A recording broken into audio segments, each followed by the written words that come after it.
Batman The Long Halloween is a 2021 animated film that I know it's been a long time coming. It's based on the graphic novel of the same name. If things were changed, I'm not necessarily as aware of it as maybe I should have.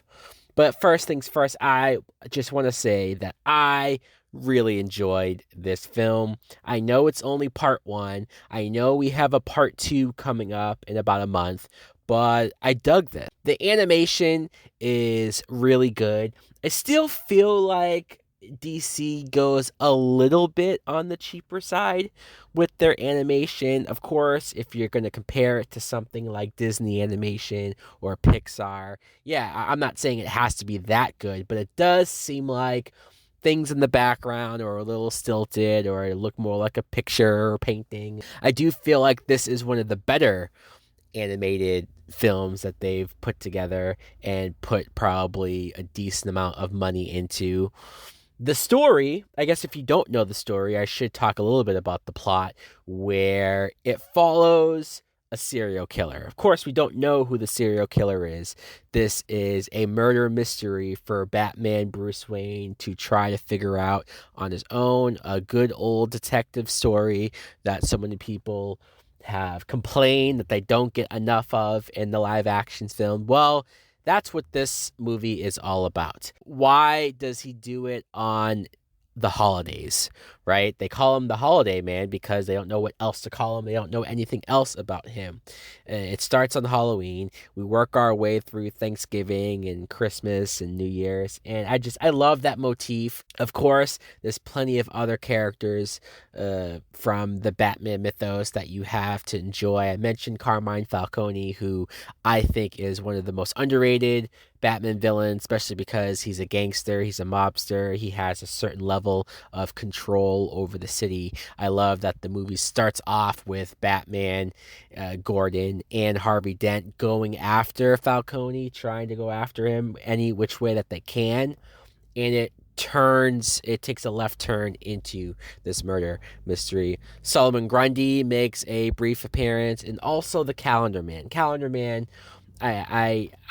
we don't see a lot of this character in certain mediums pertaining to Batman, but whenever I do see him, he's always creepy and memorable, especially given the specialty of his character, the similarities, I guess, with his fascination with the Holiday Man. Let's talk about the voice cast. Jensen Ackles does the voice of Batman slash Bruce Wayne. This is cool, not for just for one reason. I obviously know Jensen Ackles from Supernatural. He went from doing the voice of Red Hood in Batman Under the Red Hood to, as he puts it, graduating, getting the big phone call, being told that he's now stepping up to the plate, to the throne, and playing Batman. He could not be any more excited. It makes me happy to see actors be that into roles like that.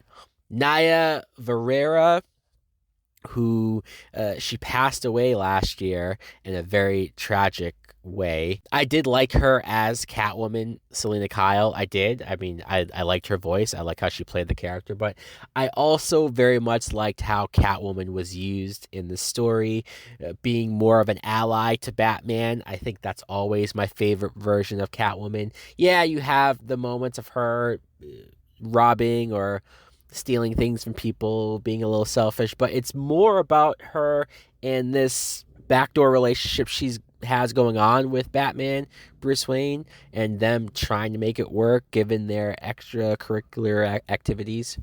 Billy Burke does the voice of Commissioner Gordon.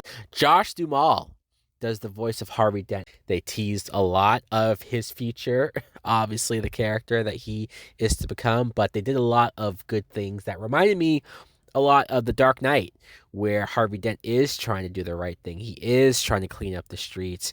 He is trying to work with Batman and go outside the law as far as he can without completely losing himself. I should mention the Joker. Yes, the Joker. Of course, of course. You can't have a Batman movie, story, animated, whatever, without the Joker, or at least it feels like you can't.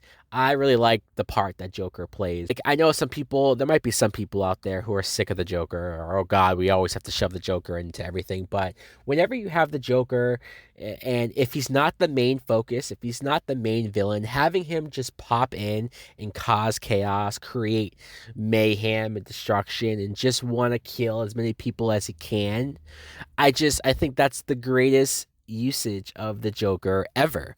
And Troy Baker does the voice. So yes, like I said, I really dug this film. If I had to give this a rating, I guess I'll do that right now. I'm going to give this a full price.